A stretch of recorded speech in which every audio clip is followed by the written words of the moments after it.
What's cracking, everybody? This is Neighborhood Culture, and today we got Fleming Steakhouse. You know, things have been going pretty good. Figure might as well give myself a nice little meal to celebrate, right? So Fleming Steakhouse, you might have heard of it, but it's like a Ruth Chris or like a Donovan's. It's one of those bigger steakhouses, and let's see if it's really living up to that price range, right? We got like a $30 steak sandwich right here. It's the Filet Mignon. Y'all know what Filet Mignon is. Filet Mignon is the very end of the beef tenderloin. It's one of the most delicate, savory cuts of steak you could get. It's always fire, right? So we got that with some fries. Got the sauce right here. We're going to tap in. Let's see what time it is. Look at the cross section. Come on. Come on. Come on. A steak, baby. That's that good filet. Let's try the sauce.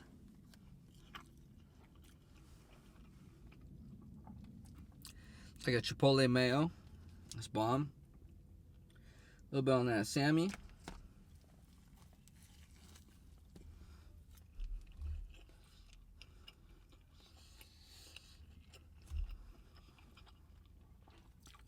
That's fire. Filet mignon, caramelized onions, arugula, a butter ciabatta. Got the chipotle. It's tasty, man. Let's tap in again.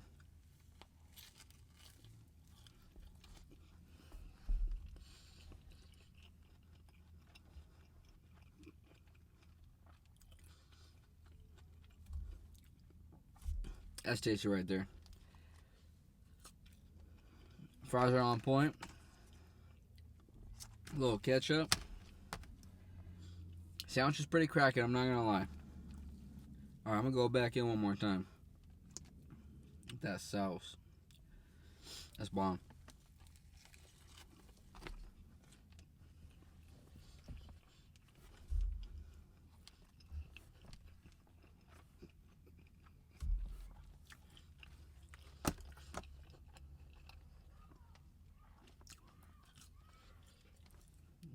$30 steak sandwich.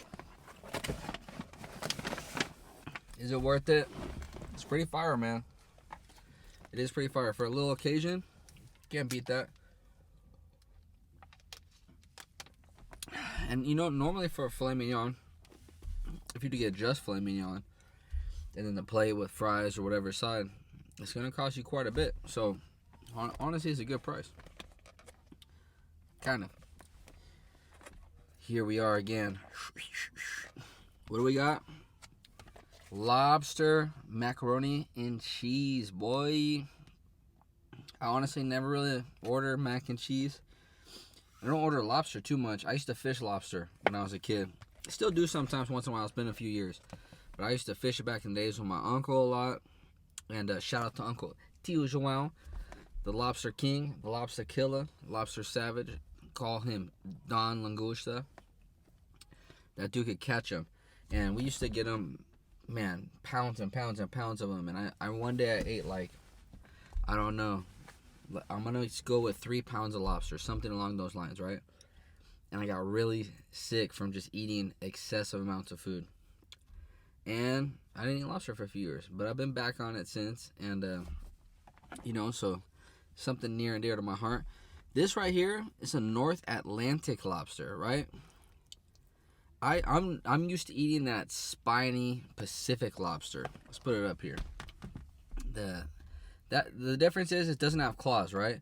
So the lobster in the Atlantic, excusez-moi, they have claws. So one claw is for crushing, and the other claw is for tearing and ripping. And so that's what the 2 claws are for. Also, they put their claws down and they put their face down and they sleep with their tails up. And then actually curl them in. And that's what they're for as well, so they could sleep and still be guarded. And they have more predators like crabs, like big giant, you got like Dungeness crabs and things like that in the Atlantic. If you come into San Diego, we don't really have like giant crabs everywhere. So they're a little bit, the lobsters, they have they don't have to worry about it too much. They have like appendages, like these little, it looks like tentacles. It's like almost like little fingers, and that they'll grab it whatever they want, like a mollusk, like clams, things like that, things that are left over, and they'll bring that in, crush it, and eat it. And so that's the difference between the two. Also, it's supposed to be a sweeter lobster, the Pacific lobster, the spiny tail one that I'm used to eating. And so that's a little history on the lobsters right there. They're pretty cool. Another fun fact, lobsters, what they do is they swim backwards. They clap that tail, and that propels them backwards, actually. And so it's funny, when you lose one, they're boom, boom, clapping away, and they're like, I'm gone, son, I'm out. I'm out. All right, well, let's tap in on this delicious lobster, okay? Let's see.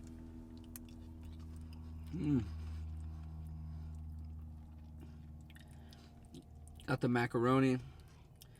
Delicious macaroni. Creamy sauce. Chipotle breadcrumbs. And the lobster. Let's tap into that lobster. A little... I'll hit the lobster first. Let's see.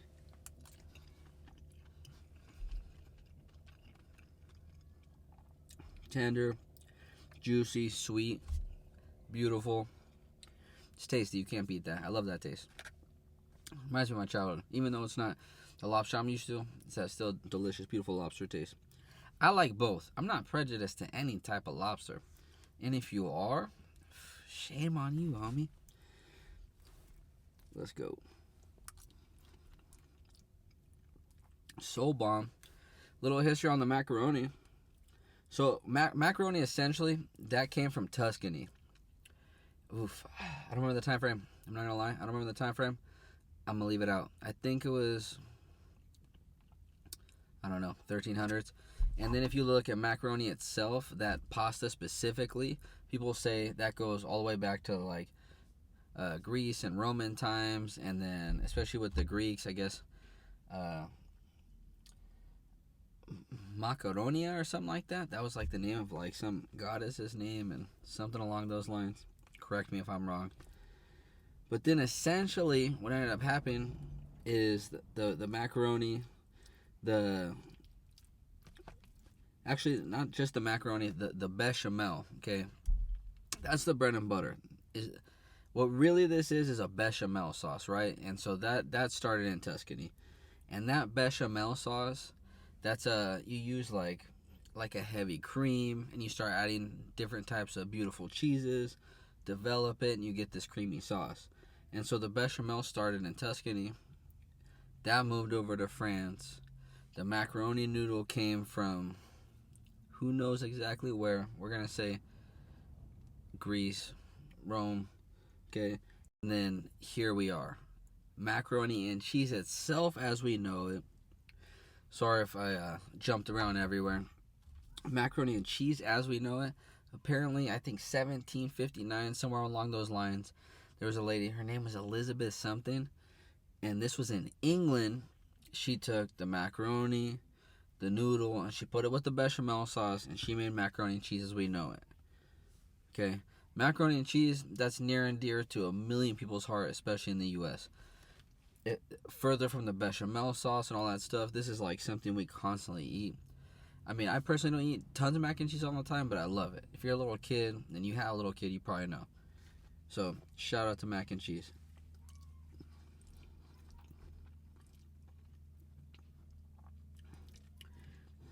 So creamy, garlicky, buttery, cheesy, savory. Look at that lobster, man. Come on. Look at that lobster. Come on. Have you ever seen anything like that? You ever seen anything like that? Bomb.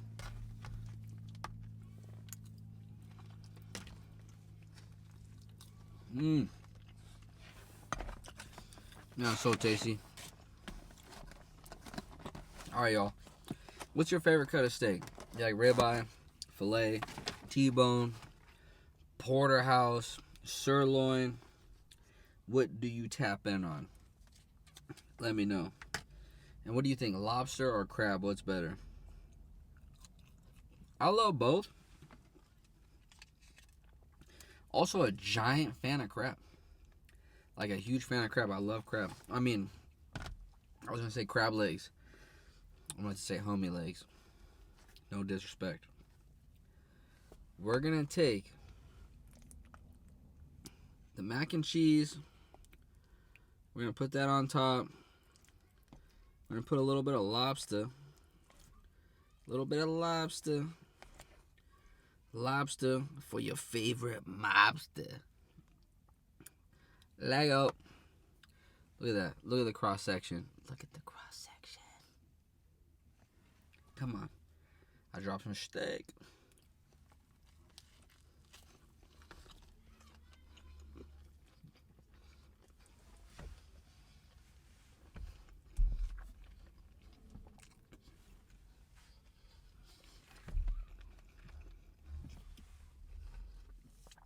I forgot here to napkin.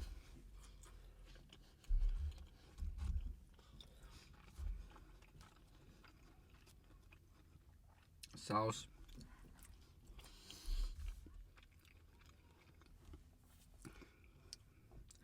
I'm not gonna lie. If you do take a buttery filet mignon sandwich with caramelized onions and lots of butter on ciabatta, and put lobster and mac and cheese on it, and then add chipotle sauce and french fries, it's not terrible. It's not terrible. I'm all about trying different cultures, different foods. Once in a while, it's good to go to that steakhouse, man. You know, especially you got to work hard, grind, keep hitting those goals, and then once in a while, you know, you got a little celebration time. Get that mac and cheese. Shout out to that workout today. You mean nothing right now. Oh, we got some gains, I guess. But wait, ooh, look at that. Look at that. Come on. All right, y'all.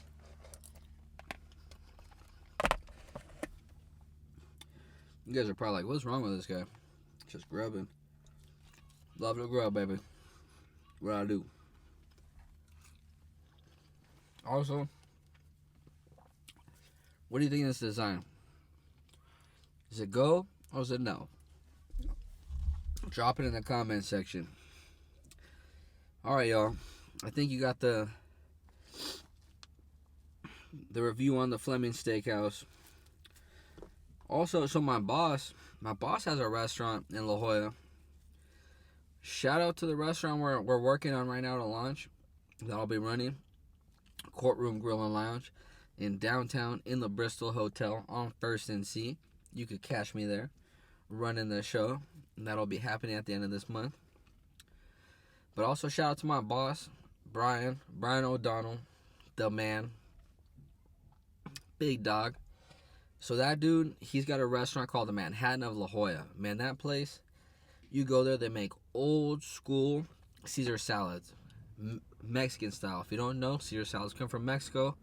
Okay? You got the cheese, your olive oil, lemon. You got the anchovy paste. Super fire. Super fire. Homemade Caesar salad is tasty. They do it with tableside. Excuse-moi. They also make all their pastas, all their breads. Super bomb. Delicious Italian restaurant in La Jolla by the beach. Go try it. Go tap in. Let me know your favorite steakhouse. Let me know where I need to go try next. Doesn't have to be a steakhouse. I'll eat a vegetarian or vegan restaurant. I don't care. Any bomb food I am here to try. Woo!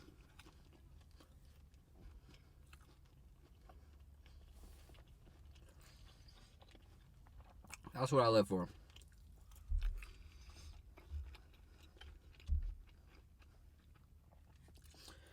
I'm gonna go eat some fufu soon. Do something like that. I'm gonna try to find like some Peruvian ceviche.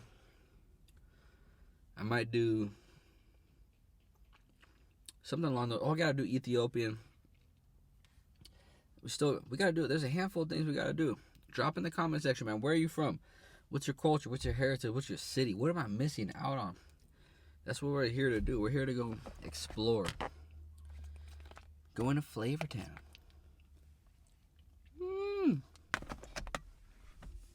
This is Neighborhood Culture. Do not forget to like, comment, and subscribe.